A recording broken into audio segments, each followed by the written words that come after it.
আমরা as a cameraman আমরা আমাদেরকে ডেভেলপ করার চেষ্টা করছি। আমরা ৫ জন মিলে আমাদের বাংলাদেশে একটা হাউস ছিল, আনফরচুনেটলি বলতে হচ্ছে ছিল, তার নাম হচ্ছে স্যান্ডব্যাগ। আমরাই প্রথমে বাংলাদেশে ৫ জন পাগল ক্যামেরাম্যান, রাশেদ জামান তার মায়ের জমি বসুন্ধরা বিক্রি করে, খসরুর আমরা এলেতে গিয়ে তার ভাইয়ের ক্রেডিট কার্ড সমস্ত কিছু দিয়ে আমরা প্রায় ৩.৫ কোটি টাকা ইনভেস্ট করে ৫ পাগল আমরা ক্যামেরা কিনি। আমি হলফ করে বলতে পারি, আপনি চোখ বন্ধ করে লাস্ট ২০টা বিজ্ঞাপনের নাম বলেন, কয়টা ইন্ডিয়ান ক্যামেরাম্যান এসে করছে? ১০ বছর আগে ইন্ডিয়ান ক্যামেরাম্যান ছাড়া কোনো কাজ হতো না।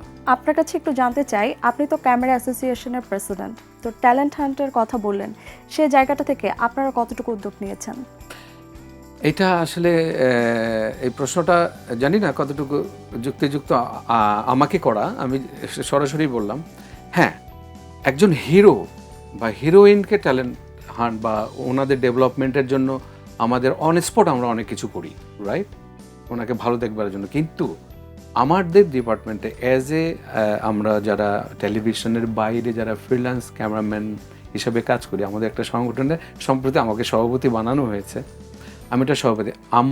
আমরা যা করছি তা হচ্ছে যে আমরা নিয়মিত ওয়ার্কশপ করছি। আমরা অ্যাজ এ ক্যামেরাম্যান আমরা আমাদেরকে ডেভেলপ করার চেষ্টা করছি। আরেকটা জিনিস বলে রাখি, যে যেহেতু ক্যামেরাম্যান হিসাবে আমার ভালো লাগা ভালোবাসাটা খুব বেশি, আপনাকে জানিয়ে রাখি, বাংলাদেশে মনে হয় এরকম এই সাবকন্টিনেন্টে প্রমাণ পেয়েছি যে এরকম নেই। সেটা আমরা ৫ জন মিলে আমাদের বাংলাদেশে একটা হাউস ছিল, আনফরচুনেটলি বলতে হচ্ছে ছিল, তার নাম হচ্ছে স্যান্ডব্যাগ।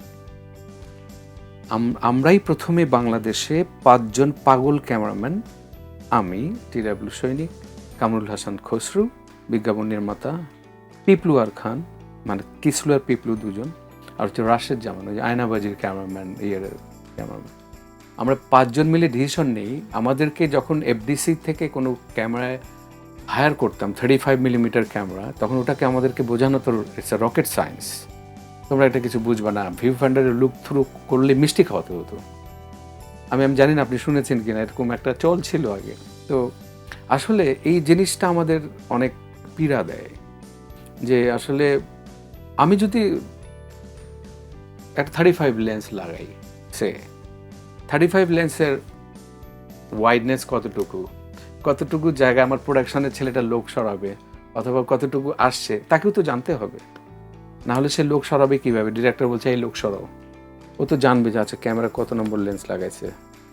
সো এগুলোর জন্যই আমরা নিজেরাই স্যান্ডব্যাগ নেমে, আমি আমার ফ্ল্যাট বিক্রি করে, রাশেদ জামান তার মায়ের জমি বসুন্ধরা বিক্রি করে, খসরুর আমরা এলেতে গিয়ে তার ভাইয়ের ক্রেডিট কার্ড সমস্ত কিছু দিয়ে আমরা প্রায় ৩.৫ কোটি টাকা ইনভেস্ট করে আমরা ৫ পাগল শেষে নেহাল করে এসে জয়েন করে আমাদের স্যান্ডব্যাগে, যেটা এখন ক্যামেরা আশ্রম নামে চলছে। আমরা ক্যামেরা কিনি। সো আমরা যারা ক্যামেরায় কাজ করছি, বিশেষ করে আমি আমার কমিটমেন্টের জায়গা আমি ঠিক রেখেছি। এটা যদি যার জায়গা থেকে এরকম যদি আমরা কমিটমেন্টগুলো ঠিক রাখি, বা যদি আমরা আমাদের দায়িত্বটা পালন করি পরের জেনারেশনের জন্য, আমার মনে হয় যে এটা অনেক স্মুথলি আগাবে। আমরা ন্যাশনালি ইন্টারন্যাশনালি কম্পিট করতে পারবো। এবং করছি না যে তা না, আমি হলফ করে বলতে পারি, আপনি চোখ বন্ধ করে লাস্ট ২০টা বিজ্ঞাপনের নাম বলেন, কয়টা ইন্ডিয়ান ক্যামেরাম্যান এসে করছে? আর ১০ বছর আগে ইন্ডিয়ান ক্যামেরাম্যান ছাড়া কোনো কাজ হতো না, ১০-১৫ বছর আগে। আপনি এটা বিশ্বাস করেন? এটা কিভাবে হলো? এটা এই যে আমরা সেলফ ডেভেলপমেন্ট করেছি নিজেরা, আমরা এগিয়ে এসেছি, আমাদের মতো পাগল কিছু ছিল, এরকম হতে হবে। তো আসলে এই ভাবনাগুলো নিয়ে যে 35 আমাদেরকে রকেট সায়েন্স হিসাবে মনে করিয়ে দেওয়া হতো কিছুক্ষণ, আচ্ছা এটা বুঝবেন না, আচ্ছা এটা করে দিচ্ছি, এটা তো তখন আমরা ওই কয়েকজন মিলে আমরা 35 ক্যামেরা কিনি, এবং একটা কিনতে গিয়ে 3টা ক্যামেরা কিনে নিয়ে আসি। সৌভাগ্য আমাদের স্যান্ডব্যাগের মেম্বারদের, রাশেদ জামানকে আমরা পাই, এরকম একটা পাগল ছেলে পাই, মেধাবী। আমি দেখে এসেছি ওনাকে এলেতে মেইন স্ট্রিমে, ওনার 6টা কাজ আমি দেখে এসেছি, এবং ওনার পপুলারিটি দেখে এসেছি আমি টিচারদের কাছে, বিশেষ করে একটা সেমিনারে গিয়ে।